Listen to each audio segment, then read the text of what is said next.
Nico, my friend, how you doing? I'm doing great, Josue. How are you, my brother? Good afternoon. Good afternoon, man. Great to see you. It's been a while. Great to see you after all the drama with the hurricane. I know you were giving back to the community, and we'll be talking about that in a minute. I just wanted to say how thankful I am to have you back and have the opportunity to interview you and pick your brain because you've built some amazing things in your business. Yes, Josue, thank you so much for having me. It's always a pleasure seeing you.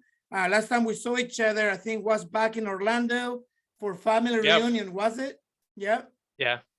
And Yeah, it was fun. yeah, it was really good.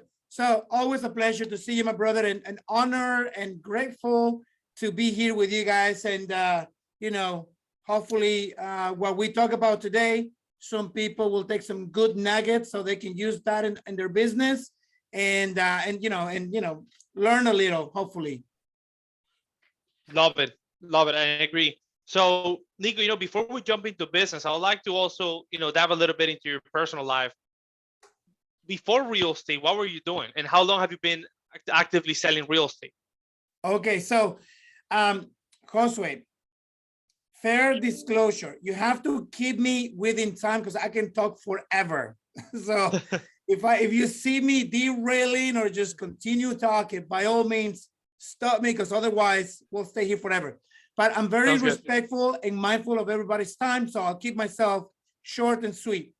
Um, Before real estate, I did hospitality management.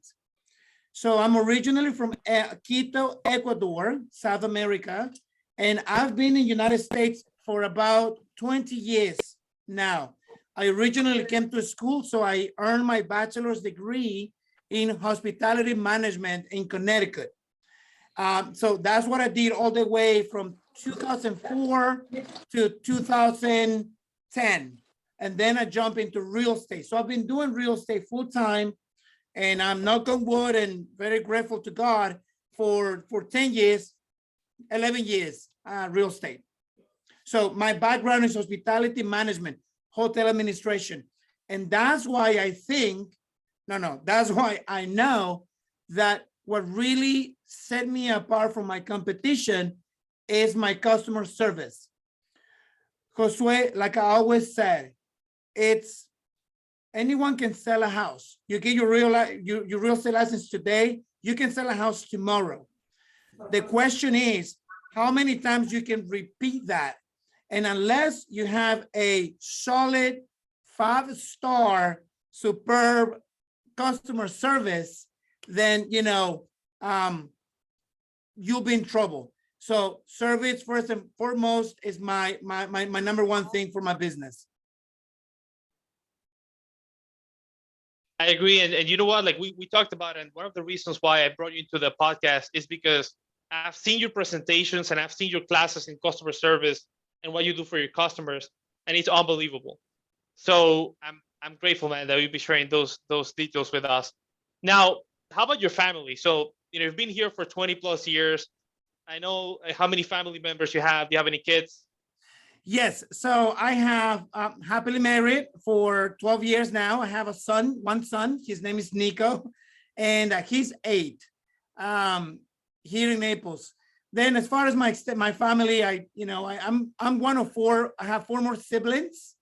I'm the 4th one out of 5, and we are all everywhere. Just one brother is in Ecuador. I have 2 more here in the States, and I have 1 in Australia. So we're all over the map. Wow, that's awesome.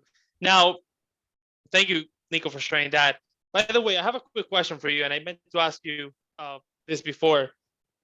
That transition from hospitality to real estate, what triggered that?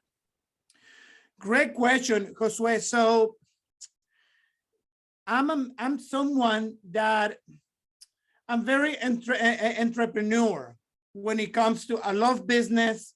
I love to be independent, right? I love to do my own thing.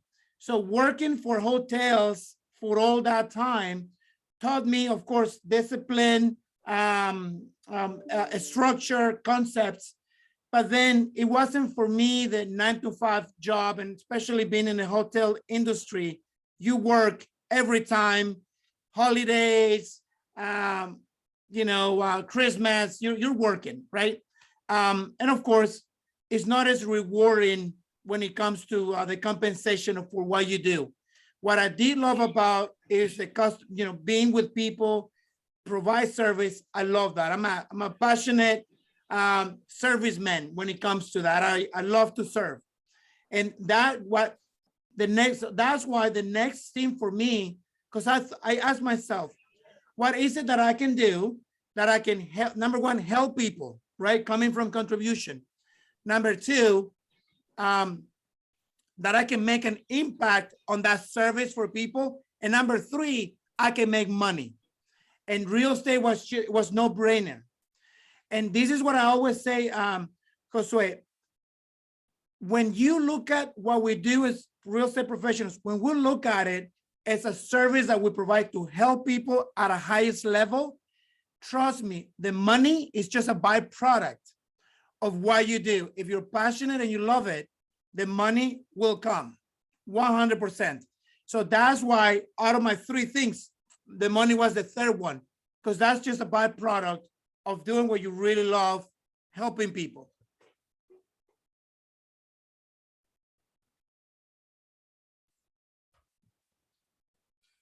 I can't hear you. Like what I heard you say is basically a system of 3 questions that you can use to maximize your income. First of all is, how can I help? Second, how would it be more impactful? And the third one, how can I maximize my income doing it? I think that's genius. Wow, I love it. Now that you put it that way, yes. Love it, absolutely. That's awesome, Nico. Thank you. Thank you.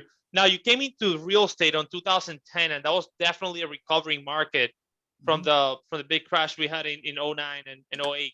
How was jumping on a shifting market like that for you? So actually 2010, it was actually in the middle of it. We weren't recovering just yet. And again, it comes back to, you don't know what you don't know. I didn't know that we're in a recession. I knew there was things happening, but I just got my real estate license. One of the things that I do now, Josue, and what I did also before, is that I don't really tune in on the news on TV. I get my information through social media, but very limited. So I want to learn the basic, what is happening around us, so I can have a conversation with a client, right? Especially when it comes to real estate and economics, but I don't really follow politics or any other type of news. And I always been like that. So when I got my license in 2010, I didn't know much about not only real estate, but not much about what is actually happening. So because of that, I got into real estate. I started working, doing my thing, self-taught many things. And so yeah, I started doing short sales, guys. And this was when they first got into the market. People didn't know much about short sales. And I was lucky enough to have an office next to an attorney. Because this is the other thing that I did from day one, you guys. I always rented an individual office for myself. Because the brokers that I had when I was new, they didn't have offices for new agents. But then I was like, there's no way I can work from home. So this is one of my lessons. In order to be successful in real estate, you have to treat it as a business. Most of real estate agents, and I include myself, we tend not to treat it as a real business. So for me, it's you get up in the morning, you have your routine in the morning, you take a shower, you dress up, and out you go to work in your office for the day. So I did that from day one. So long story short, I was renting an office in a warehouse building where they have different offices, right? So everybody under the sun was in this space. One of my neighbors was an attorney, and I remember as if it was yesterday. This guy comes to me. His name is Jack. Rest in peace. Was an older guy. He says, Nico, are you doing short sales? Josue, guys, I didn't know. I got my license. I was probably 6 months within my license. And I look at the guy and I say, yes, of course I do short sales. Guys, I have no clue what was a short sale. So he says, okay, great. I'll send you, I'm going to send you a client in 10 minutes. Went back to my office and I started Googling short sales. So I got the concept. And so this is what happened. Because short sale was new, a lot of people that couldn't pay their mortgages, right? Everybody was upside down. The whole thing burst, the bubble and whatnot. Then a lot of people thought that the way out was bankruptcy. So they were coming to Jack, inquiring about what do I do to do a bankruptcy because I'm losing my house. So Jack was like, go talk to Nico, you can do a short sale. And that's how my first year of real estate, I did quite well because all I did was short sales. I did one and then they refer me and then it was just word of mouth. And of course, I hired an attorney that was doing the negotiations for the short sale. So I was getting the listing, the client, and off they go to that attorney that dealt with the bank and all that. So that was my first few years in real estate, really. So the down market, but so here's the thing.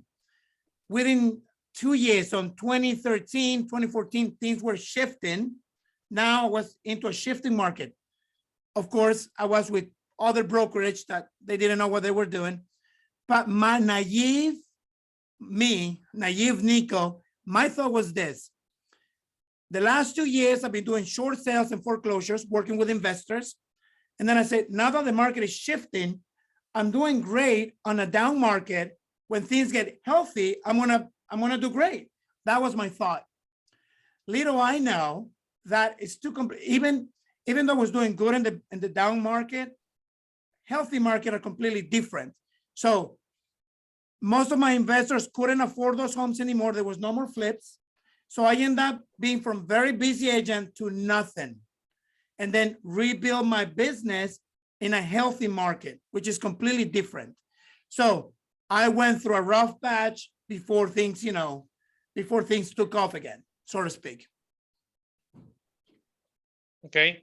Hey, what I just heard you say, Nico, is that first of all, you never said no, right, to opportunity. And second, you identified the market of the moment. Now, let me pause here for a second and let's do a quick friend. You said something so interesting. You said you thought you were going to do great because you were killing it in the shifting market, yet because you didn't have the long-term vision on what can you do now to improve the business of the future, that never happened. Exactly, Josue. I didn't know models and systems. So I didn't have a lead gen model. I didn't have an economic model. I didn't have a financial model, right? All those tools that we have at Keller Williams. So yes, completely, if you don't have the right tools and systems, you're losing big time. So yeah, the lack of those systems put me back to zero, so to speak. Got it. Okay, so even though you thought you were treating it as a business, you were still very entrepreneurial, and there were still things you could do better.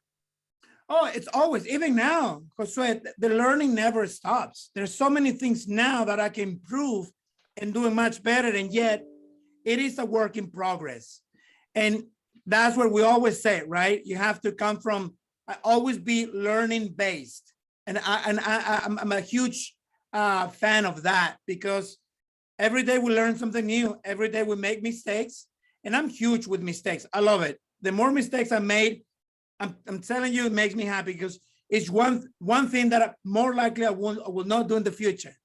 So as long as you do learn from your mistakes, by all means, especially for the newer agents listening to us today, make mistakes for sure. Make sure, make them.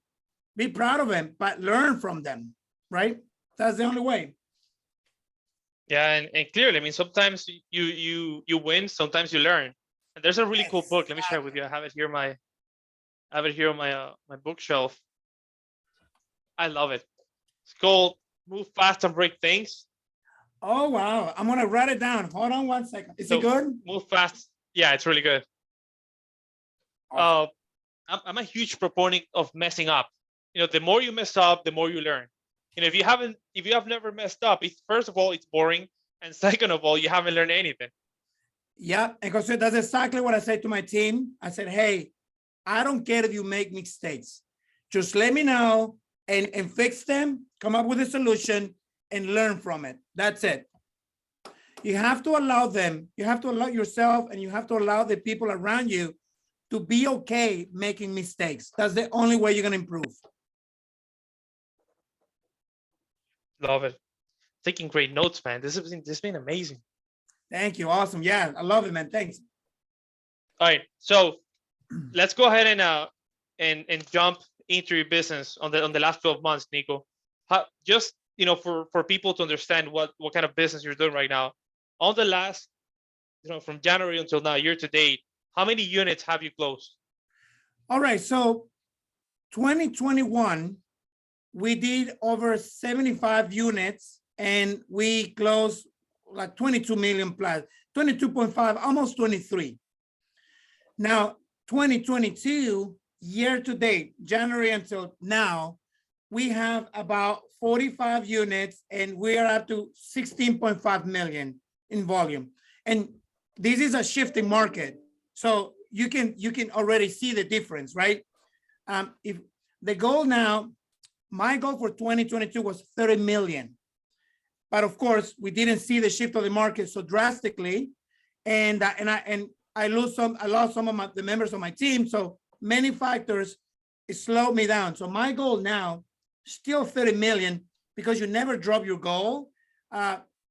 And when I end up at the same volume as last year, I'm happy, So I'm very close. We're at 16.5 now, I think. I agree. And you know what? And like we've been with Gary and all this masterminds, as the market starts to drop, even if you keep the same amount of business you had last year, because the market is dropping, you gain market share. You're net positive. Exactly. You're net positive. Right.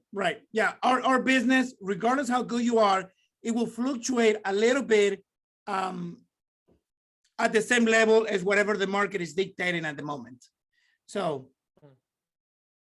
Yeah, especially, you probably seen the slides where Gary's projecting over 1 million homes that will not be sold. So NAR was projecting in February, remember, about 6.1 million. We're projecting about 5.1 million. That's 1 million less homes that got sold. That's less business for everybody else. Exactly. Now, Nico, in this process, I know that you filed the models, the MREA default, all these great things.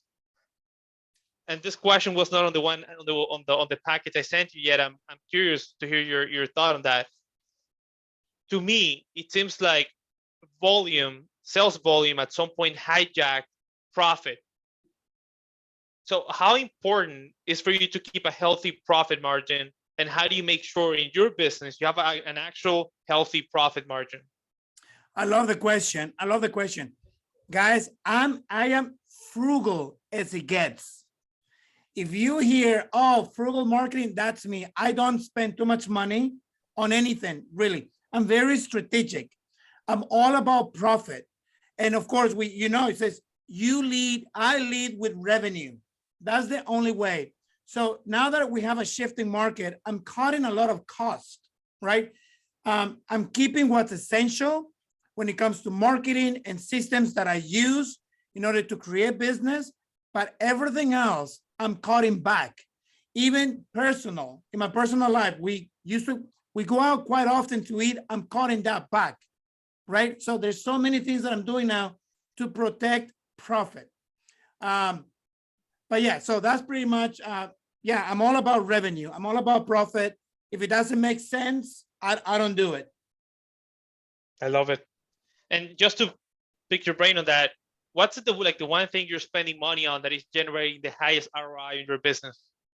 Well, Josue, that's an interesting question because I have so many systems that I pay in a monthly subscription that just help run a healthy business. Different systems that would allow me to do postcards, social media thing on top of Command. I love Command, but as we all know, it could take a little longer. So I'm all about being more efficient. So I do have other things in place that are not expensive that will just reboost my marketing and the way the perception that I give to everybody out there, clients, family, and friends, on whether it's social media or what have you. So just different things that I have, an ongoing thing. I tell you what I do not do though. The one thing I do not do is I do not buy leads at all. That for me is one of, you teach a man how to fish, they will live for the rest of their lives. If you end up buying leads, especially nowadays, it's super expensive. So, and not all of them are great. So generate your own leads, your DTD2, your database. I'm 98%, 88% of my business is my database, past clients and referral partners, past clients, friends and family. Wow. That is my business, really. How about the other 12%? Is it marketing? Yeah, the other 12% will come from direct farming, right? I'm very purposeful on farming 2 communities. Is the one that I live in, and there's the other one is what I have, one of my investment properties, and referral partners, other agents that I get to network, whether it's with Keller Williams agents or other brokerage outside of my area. Love it. Yeah. Love it. And so, pause. These are great numbers. I mean, and for you to tell me that, 88% of your business, 88% of the 22.5 million came from your database. It's way easier to do business with people that already know you and trust you and want to do business with you. So kudos to you, my friend. That's huge. Thank you, Jose. So here's the thing. In order to have a sustainable, long-lasting, repeatable business, it has to be based on your database. I mean, what better to make phone calls to people that already know you? And remember, in order for people to do business with you, they have to know you, they have to like you, and they have to trust you. The only way you're going to do that is by building those relationships. And you start with your family and friends, social media, open houses, networking, huge now, right? Even networking with other agents in your town, in your city, so important. One of the things that I learned, Costo, and a little pause here as well. One of the things that I learned through the pandemic, not only through the pandemic, but in a market where there is, the demand, when the demand is so huge for houses and there's none on the market. One of the things that I learned is this: you have to network. You have to make sure that you're known in your town, in your area, in your community, not only by people that are either going to buy or sell, but also by other agents for other brokerage. You know why? Because in my case, as I gotta tell you, the last 2 years that has been so crazy, no inventory, tons of buyers, right? The deals that I was getting done, it was because I had a relationship with the other agents, and vice versa. I can tell you probably at that, 10 to 12 times it happened when I have the buyer, here's a house with multiple offers, and I know the agent very well. So they were like, Nico, I cannot tell you too much, but I can give you tips on how you can make your offer to stand out. This is what you got to do. I'm like, great, boom. Next thing you know, I got the client I got the house for my client. And vice versa, guys. If I know you and I know that you have good reputation, you're a great agent with good clients, I more likely will do my best for you to get the deal for your client. So networking in your area with other agents, it's mission critical, because what just happened now when you have no inventory and everything is crazy is going to happen again in the future. So prep yourself in order to know people and for people to know you. It's essential nowadays, relationships. I love it, man. And I feel like we just focused on buyers and sellers, yet there's another huge stream of income. I had an agent in my past office that she will do easily between $4 and $5 million just from referrals every year on Yes, volume. yes. And here's the other thing, Josue, that I'm always preach about. I serve 5 cities, 2 counties, Southwest Florida, right? Collier and Lee County, Naples, Fort Myers, Bonita Springs, Cape Coral, Lehigh Acres, Estero, and Marco Island, 7 cities. There are agents. So Cape Coral is 45 minutes away from Naples. I have agents in Naples that come from other brokerage that we have a relationship. Says, Nico, I have a buyer, I have a seller in Cape Coral. Guys, it's 45 minutes away. But there's so many agents that wouldn't even drive 30 minutes for business. So they say, Nico, you want it? And I'm like, yes, I'm actually on my way to Cape Coral. So I'm the agent. I'm the one that will do the job that most people don't want to do, right? And I attribute that to my success because I'm not a yes man by no means, because you do have to say your no's, right? Protect your time. But to the good opportunities, you have to go for it. Makes sense. And you know what? It says a lot about you and your ethic, Nico. The fact that so many agents look to do business with you and they even send you their clients, man, that's a big deal. Absolutely.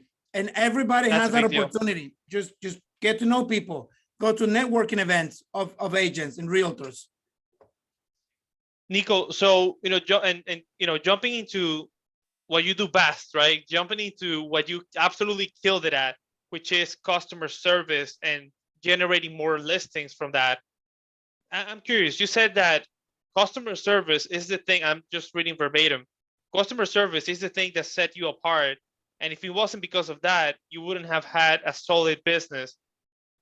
Like, what makes you so different on the customer service aspect? Okay, so what we try to do, Josue, is to have a what you call it, a concierge approach with our clients. Meaning, we're not here to sell you a house. We're here to provide an experience. Today, we received a what you call it, a review from one of our listings that we sold, and just reading out what this gentleman had to say about me and my team, it fills my heart. It truly makes me feel that I'm doing something very special. Many agents do a great job, but then as soon as they get that commission check, they're gone. They disappear and on to the next one. We take our time to nurture our clients, even after closing.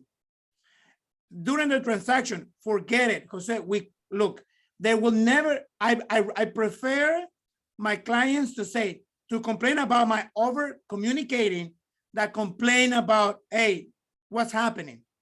Let me tell you this. If any of your clients, and this is for everybody, and I say this with a lot of respect, if any of your clients are calling you, asking you what is going to happen next, for example, Josue, what's happening with inspection? Josue, what happened with the title company? What's happening with the appraisal? If you're getting those phone calls from your clients, you're not doing your job. You're not doing your job. You're not providing the best service. So we always are one step ahead by calling our clients constantly and text message. Guys, I don't like really calling. I do because I have to. But if I can text message all day long, then that's what I'm going to do. And people will reply to it. I always keep them informed. And that thing alone, guys, is such a small perk, the communication part of it. But if you really do it well, people will love you forever. That's why if you send me an email within 5 minutes, I'm replying to the email. If it is not me, it's somebody on my team replying to those emails. If somebody texts me, if I'm busy, I'm gonna say I'll call you right back. I'll text you right back. Whatever. Always communicating. Nico, and to that point, you mentioned team multiple times. Like, who's on your organizational chart right now? All right, so I'm small. I've been a solo agent for a long time. So as you know, team is when you have more than one agent. Two agents, you're a team. Two plus agents, you're a group, right? In our KW model. So I was truly a team for no more than 8 months because I have a buyer's agent that after 8 months didn't work out. So my team, when I say my team, I have a full-time executive assistant. And this is, of course, I follow the model with, from the Red Book. So I have an executive assistant full-time for 2 years now. And then I have a transaction coordinator. She does all my transactions. She's not my employee, but we pay per transaction. Now, and then it's me. So again, for about 8 months. So all the numbers that I gave you, Josue, as far as my production, is basically me and Danny, my executive assistant, my transaction coordinator. So I Wow. do a lot of things. Obviously, when I have my buyer's agent, it was great because I was able to take more listings. And then my buyer's agent was doing all the buyers. But the one thing I'm going to do different, because I learned a lot, is this. And this is per the model. Not much per the model because things are changing.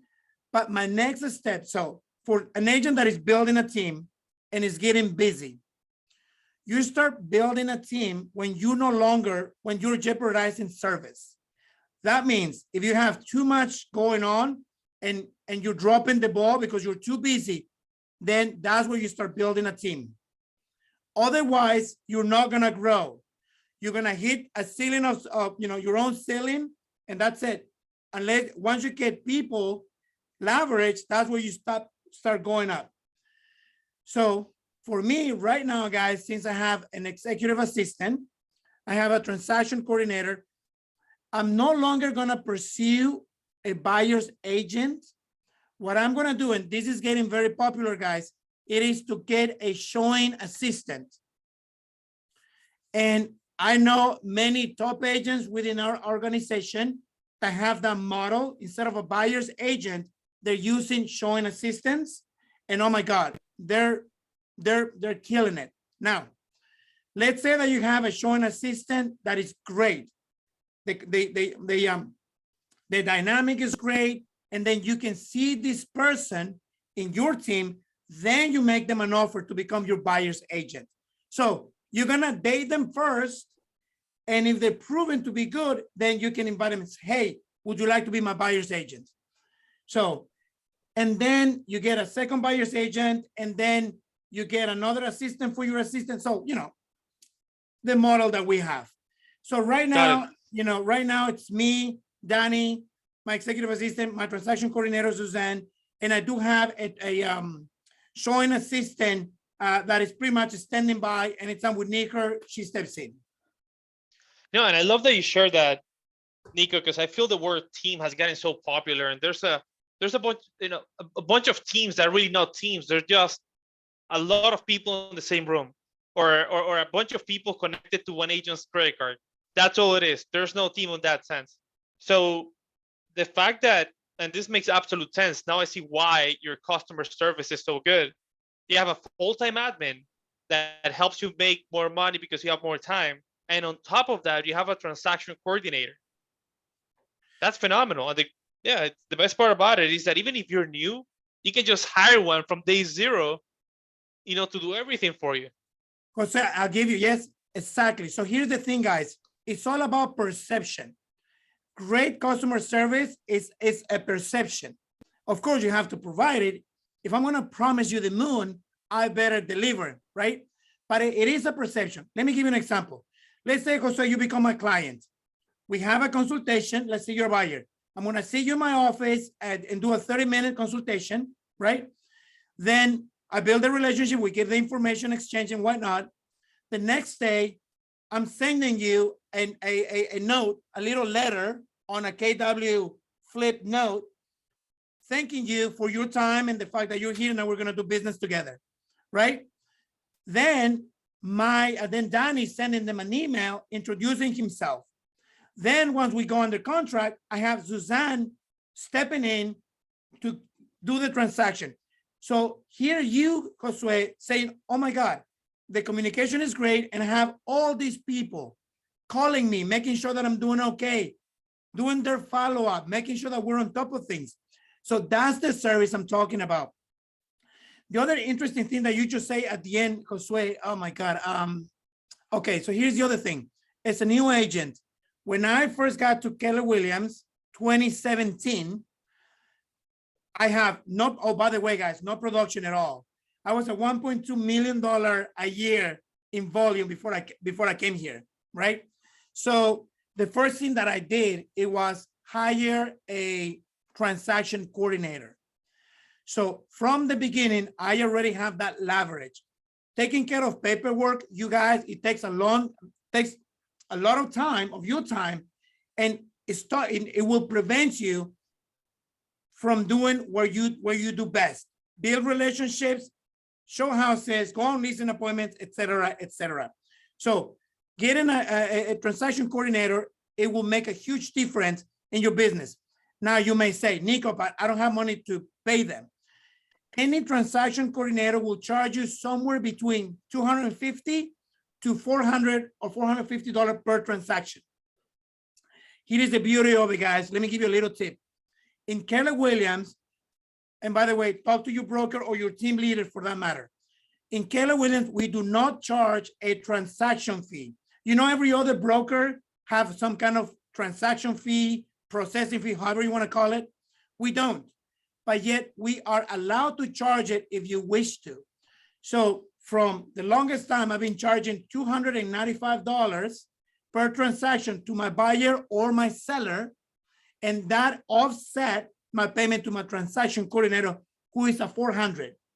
So there are ways that you can leverage that. Now, you may say, well, Nico, what if the client that they don't want to pay?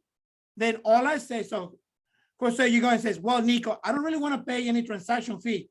Don't worry about it, Jose, I'm going to pay it for you. So now I'm the hero. It's a fee that is not really mandatory per KW, but you're allowed to charge it for your business. So there are ways that you can go around there, right? In order to have that leverage that will help you provide a better service. Does that make sense? Yeah, that's a good one. And I'm a huge proponent of that, Nico. And I think, again, price is only important in the absence of value. So you share with us the system that you have for your buyers. And it's simple: buyer consultation, then you send them a handwritten thank you note, then you have an intro email going out, and then your TC takes care of everything else. Straightforward. I feel that, and you tell me how you feel about this, but on the buyer consultation, if you truly do a great job at that and you show your value, there shouldn't be any other objection in that sense. No, not at all. Guys, just by the mere action of bringing a buyer to your office, to a Starbucks, to Dunkin' Donuts, to a public place, especially for the ladies, right? Be safe. By the mere action of connecting at that level with a potential buyer, you're already setting yourself apart from everybody else. Guys, 95% of buyer's agents will not do a consultation. Let me ask you this. When you take a listing, what do? You go to a listing presentation. Otherwise, you cannot take the listing, right? Same with the buyers. Why would it be any different with buyers? And just out of that, you're ready. Now this person is looking at you like, wow, how professional Nico is. Brought me to the office. I know he's legit. And I see his face.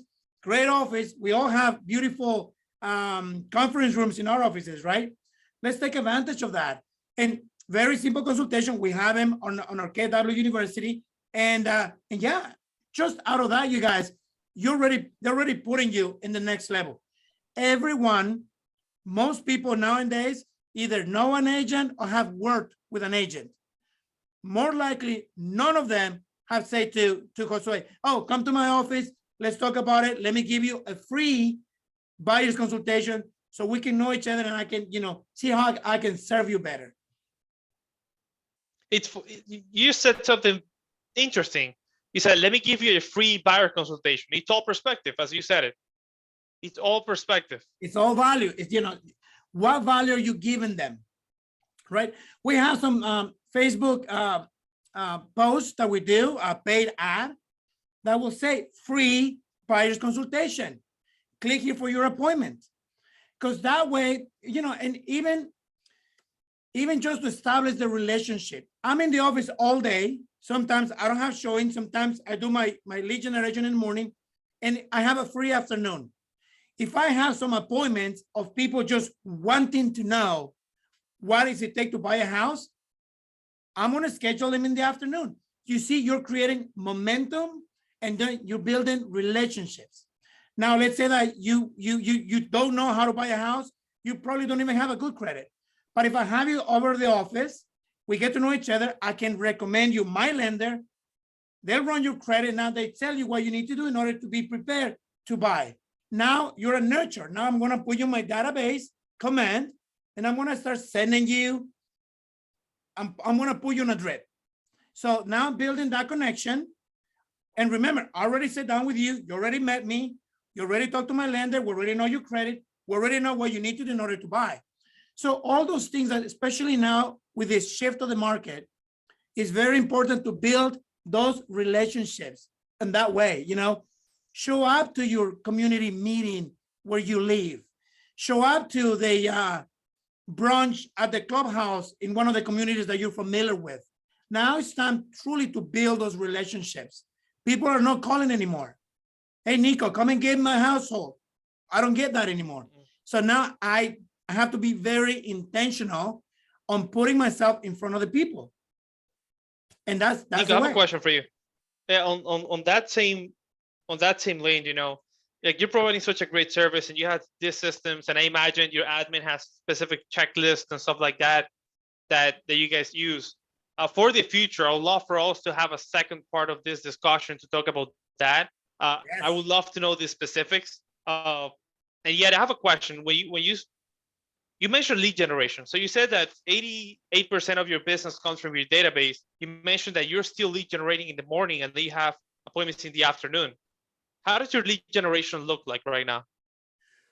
Oh, it's stronger than ever. So here's the thing. This is what I like to say all the time. Let me give you an example. I used to, not anymore. I'm going to go back to calling expires because now they're coming more than ever, right? But before all this craziness, I did a lot of expired phone calls in the morning. That's my lead gen, 9 to 11, I'm on the phone, right? Now I do my database, I do my care calls, right? We all know about care calls and, you do the DTD2 system. I'm a sucker for that. I talk about it, I teach about it. That's my bread and butter. But before what's a care call? Just for people that don't know, what does that mean? Gotcha. Okay, so we all know the DTD2, which means do the database to, meaning you have 200 names on your database, right? You will call every week 2 letters of the alphabet. Let's say A and W, week 1. Week 2, you're gonna call B and E, and so on and so forth. This system will allow you to talk to your clients 4 times a year directly. So that's what I do. Besides, on top of the newsletter and the drip campaigns, just listing, just active, just so whatever, I'm gonna call you, Josue, let's say you're my client. I'm gonna call you 4 times a year, religiously. I'm like, be on the phone. How are you? Care call means like, hey, Josue, how you doing? How's the family? How's work? Things like that. Very casual, but I'm truly coming from contribution. See if I can help you in any way, shape, or form, right? And at the same time, I probably will ask you if you know anyone that is thinking about buying or selling. And if not, then naturally, you're going to ask me. Now, remember, you're in my database. We know each other. More likely, you're a past client. So you're going to say, Nico, so how's the market? Now I'm going to tell you about real estate, right? So all those conversations, business will come. It's a byproduct of the fact that you're calling them truly to see how they're doing. Got it. So it's pretty much coming from contribution. That's all it is. There's no mystery around it. No mystery around it. It doesn't have to be awkward. Remember, this is people that already know you. So when I'm calling you, I'm going to be like, hey, this is Nico. Josue, this is Nico, how are you? And more likely you're gonna have me on your phone. But if you don't, oh, Nico, I'm like, hey, this is Nico, how are you? You probably would be like, oh my God, Nico, it's been a while, how are you? So that's the beauty to call the people that you already know, your database. Love it. Now, Nico, going back for a second on the showing agent model that you're implementing, how do you compensate them, and what percentage do you compensate them with? For the showing assistant. Yeah, do you pay like per hour, per door, or just a percentage? All right, so I'm always innovating this because I'm always talking to top agents with teams that are doing the same thing, right? And everybody's different. So this is what I'm doing. And I have taken the best thing out of everywhere. You know what I mean? So this is what I do. So let's say I have showings tomorrow and I'm busy, I can't show, and that's what I need. Dina is her name. So let's say that we have 5 showings. What I'm doing, I'm paying Dina $50 per door. So she does 5. How much is that? $250, right? Mm-hmm. Yep. So by her opening the doors is $250. If the client ends up buying one of those houses, I'm giving her 15% of that referral fee. Yeah, it's pretty much a referral fee of 15%. Now, okay, if Dina says, Nico, I'm gonna go there in inspection, I'm gonna go there when they do the appraisal, I'm gonna be like along the way with the client, then I bump it up to 20%. Like she's gonna be taking care of the client. Now, remember, guys, it's your client. You are the face. You're calling them for updates. You're calling them. You have your admin. You have everybody pouring into that client. But here you have you're showing agent, showing the house. Your team does the contract. You do the contract. But then, inspection. She's gonna go there and open the door for the inspector. Be there, right? Appraisal. They're gonna show up with the appraisal, right? Closing. She's gonna show up for the closing. So all that, because those are things that you don't have to do anymore. You do have to go for the closing. I go to all my closings as much as possible. But then you don't have to go for the inspection. You don't have to worry about the appraisal, like everything. They're gonna do that. So then I give them, and it all depends. If they want to do it, I pump that. If not, hey Nico, I'm busy. Hey, perfect. 15% because we put a contract and we close on that house. On top of the $50 per door. Right. And I like it. I mean, fact is, many people may consider it as high. However, when you take into consideration your hourly rate, Nico, like your own hourly rate, for you to be showing, for 5 hours, you're better off just lead generating and getting more clients. So yes. Or again, perspective. Absolutely. Or hanging out with your family, or, Yep. taking some time for yourself. Now, remember, guys, and of course, now I pay $50. I used to pay $25. So you have to make it worth it. Like if you have an agent that you think is a really good agent. So here's the thing. You also testing agents. For instance, I have one in Bonita Springs, one of the teams in Bonita. They're awesome. They're a big team. They work with about 5 different showing assistants, and get this, from other brokerage. They don't have to be Keller Williams. Now, what they do is if you're not busy and you're an agent and somebody's paying you to show houses, 2 things happen. And this is what I say to the showing assistants. I say, look, number one, you're making $25, $50. Let's say that it takes you 2 hours and you're going to make $200 in 2 hours. It's pretty good, right? Especially if you show 4 houses.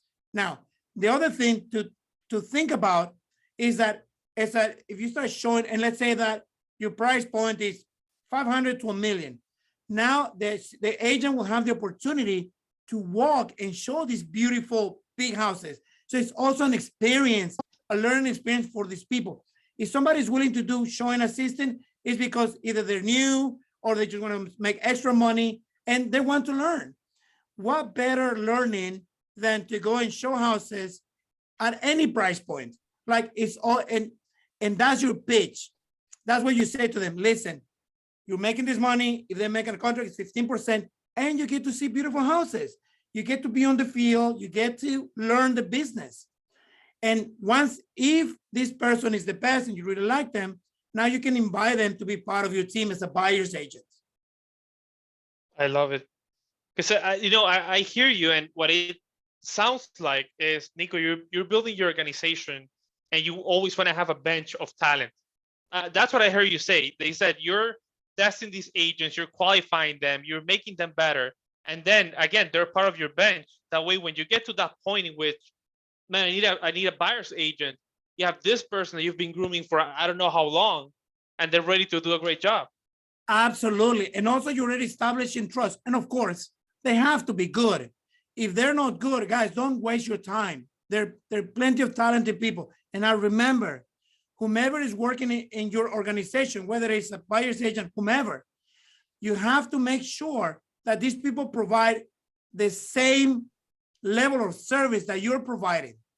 If anyone is not up to your standard of service, you have to get rid of them. And the same goes with all you vendors, lenders, inspectors, handyman, plumber, electrician, anyone. So, Nico, do you know a handyman? Guys, I'm telling you, my handyman is the best because of the way he treats my clients. And of course, giving fair prices. But for me, it's communication, and they're there, and they do what they say they're going to do. So they provide great service. That's why when I give my reviews, they say, oh, Nico and his team, they were fantastic, because they came in contact with my loan company, my lender, my handyman, and everybody just provides a fantastic service. So surround yourself with the best, because if they don't do a good job, guys, that will be on you. If your handyman, your plumber, your lender, your inspector, if they messed up, they're going to be unhappy with them, but they're going to be really unhappy with you, because you are the one referring them. And again, it's transfer trust. They will trust that person because they trust you already. So don't break that with them by giving them somebody that is not good. That's huge. Yeah, That's yeah. huge. I mean, I'm I telling love you. it. I've never heard that concept. You said transfer trust. Is that something that came from a book or from the book of Nico? Is that? I guess book of Nico. Well, it is. So for instance, because when you give me a client, your client trusts you, they love you, they know you're great. So when you said, Nico just is good, he's going to do a great job for you down in Florida, in Naples. Now, their perception to me is like, oh my God, Josue likes him, we're going to like him. So that trust is already, I'm done. All I got to do is, fulfill the promise, because they already know I'm going to give them the best because you told them, and they know you, and you give them the best. So yes, guys, it's huge, because you already, if you're sending a handyman to your client's house, make sure that that person is top notch in the handyman world. Does that make sense? Absolutely, man. Love it. Now, Nico, one last thing, man. Is there, as a closing thought, right? What's one thing you wish you could have done sooner in your business? What's one thing you could have done sooner? Wow, that's a good one, because that's a good question. As far as like systems or regardless on anything. Anything on All your right. business. Okay, so I would say it would be my mindset. I wish I wouldn't change my mindset a lot sooner. When I say mindset, I wish I couldn't give myself, you see, all of us tend to sabotage ourselves by our thoughts. We're not good enough. We're not smart enough. I have accent, all that come into play and will truly stop you from being your best. And I wish I had realized this sooner, but again, it's never too late to turn it around. So for the last 5 years, so I turned my life around, my business around, and it started out with my mindset, truly, my habits. I replaced bad habits for good ones. You cannot get rid of a habit. That's the downside of habits. You cannot just get rid of it. you have to learn how to replace them. The other thing that I wish I did sooner is create a daily routine and stick to it, whether in business and in your house, with your family, with your own self. Why? Because we as humans, we have so many things, so many thoughts coming your way. If you truly set up a routine, a daily routine, and go by it, your life will change. Absolutely. You have to know where you're going. You have to be clear on your goals, and you have to be clear on the things that you need to do daily and just do it. Josue, my routine starts at 4 in the morning, Monday to Friday. And I've been doing that for the last 5 years. And that includes gym, journal, meditation, prayer, lead generation, work my butt off during the day, and then spend time with the family. I do that Monday to Friday. Saturday and Sunday, if there's no showings, I'm taking a nap. I'm a huge napper on the weekend. If it is not family activity or business, I'm watching TV, taking a nap. I don't go out but again, during the week, I am networking. I'm out with people. Okay, with a client, let's have lunch. Great. Networking with other agents. Let's have a drink. Great. Let's. So on the weekend, it's downtime, family, things in the house, and nap. I'm telling you, oh yeah. Once you go full on the week, those naps come in crucial. But I wake up in the morning at 4 every day, right? Monday through Friday. Yeah. And you know what? I think it's awesome that you also dedicate time to yourself and, to your spiritual being, and to your, have time to sleep, have time to eat well, have time to exercise. It makes a huge difference. So thank you. Thank you for sharing that, that personal detail, Nico. I appreciate that. Well, because I'm a true believer. Business, your life, the outcome of your life is the choices that you made yesterday. So staying healthy, putting in the work, lead generation, open, whatever that is that your business needs at that moment, just do it. And yeah, just do good. I mean, guys, I'm telling you, I'm a huge believer of karma and all that. So do good every day. You don't have to put it on social media. Just be good human being, and God will provide. I'm a huge believer of that, man. God, the universe, whatever you want to call it, will give you 10 times fold once you do the right thing. No one is perfect. Means a lot, man. But, Means a lot, Nico. I loved it. Look, I don't know if you see it, but I took so many notes. I needed more paper. I appreciate you, man. There's so many things I learned. Hope everybody got also great details from this.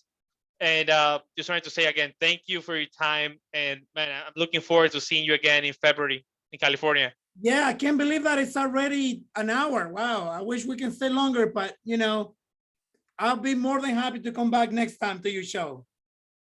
Absolutely, my friend. See you soon. Awesome. Later, my brother. Thank you, everybody. Thanks, Nico. Bye. Thank you. Thank you, Nico. Thank you, Josue. Absolutely. Thank you, guys.